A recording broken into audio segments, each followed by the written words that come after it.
Except recreation is the wrong word, because what Eagle has actually done is taken the basic design and the spirit of the original and then brought them up to date. Think of it then as a Georgian house with Wi-Fi and perhaps one of those Georgian Clooney coffee machines. Let's start with the engine. Like the original, it's a twin-cam straight six, but unlike the original, it has fuel injection rather than carburetors, so it works.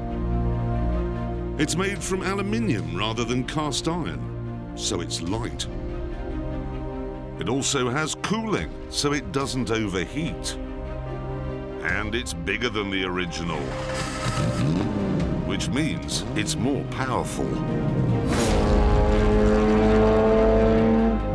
The original car had 3.8 litres and produced 265 horsepower. This has 4.7 litres and produces 345 horsepower. So it's faster, much faster. To give you an idea of what a rocket ship this car is, I'm going to have a drag race with Toyota's idea of a modern-day sports car, the GT86. Right, so a child of the 60s versus the 21st century.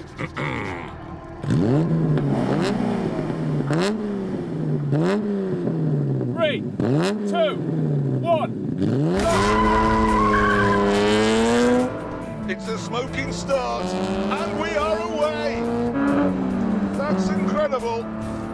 Janis Joplin is punching Justin Bieber in the face. And there's the finishing line. And yeah, it's an easy victory. I've always said things were better in my day, apart from the rickets and the diphtheria, and this proves it. It's even pretty good in the corners.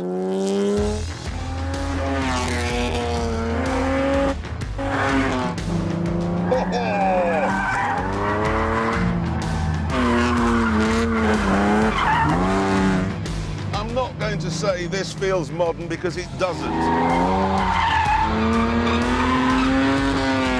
The F-Type would run rings around it.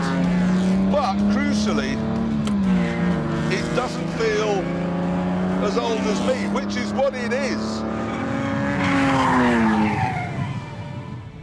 But it's not the handling or the power or the 170-mile-an-hour top speed that impresses most. It's the attention to detail.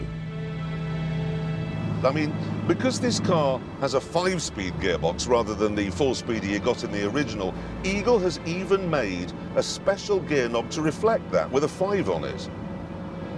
I'd have just used Tipex. And look at these sun visors. They're fabulous, and somebody had to make them. And the bracket, and the bolts that hold it together, and the hinge. That's just... It's all just too incredible for words. And there's more. The wheels. They look like they're made out of steel and they came from a motorist discount store, but actually they were specially made by hand out of magnesium.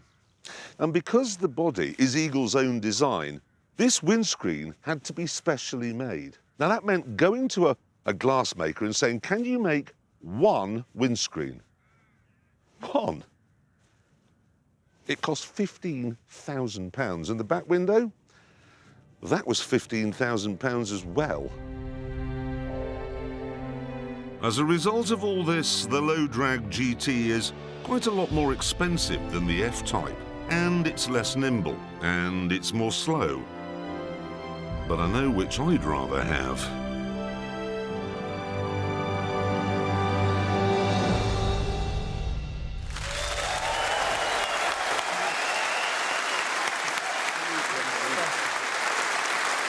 Thing is, though, the tragedy is that the only people who know how to make a windscreen like this, a one-off, are all now in their 70s and 80s, and when they retire, They will take their skills with them. Which means that in the very near future, it just won't be possible to make a car like this. No, I know. And that'll be a real shame. It really will. One thing I've been trying to work out, because you didn't actually say it in the film, if that windscreen costs £15,000, how much is it for the whole car? A lot. How much a lot? £840,000. All that is a lot. No, but that does include VAT. I should be clear on that. Yeah. Nevertheless, you'll have to agree the F-Type does represent better value for money. It does, especially the V6, which is the one I'd buy. Because the V8, I mean, as I said in the film, it just never shuts up. It would drive you mad. Yeah, it would. Something never shuts up, shouting constantly, all day long, rah, rah, with opinions and noise.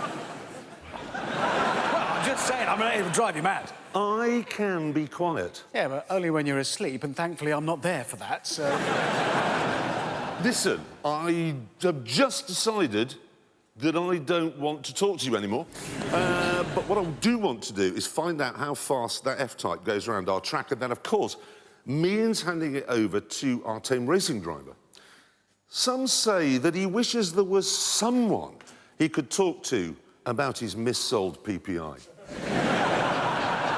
And that he spent all week making a stair lift for Madonna. All we know is he's called the Stig! And he's off. An unsmoky start, which is a surprise, but very shouty, which isn't. Up to the first corner, lots of squealing from the Pirelli tyres, but he's keeping it all in check nicely. That is neat.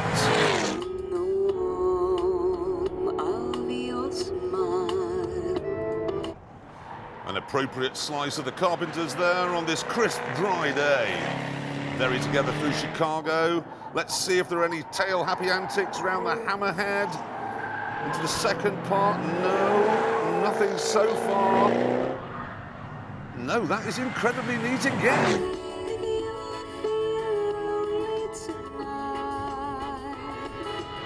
Now, a chance to unleash noisy, supercharged fury through the follow-through. Right on the edge there. That won't raise the pulse of either of the Stig's hearts. Hard on the optional carbon ceramic brakes for the second-to-last corner. Through Gambon and across the line.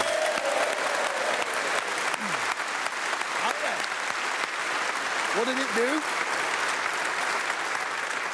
121.6, which is faster than an Audi R8 V10.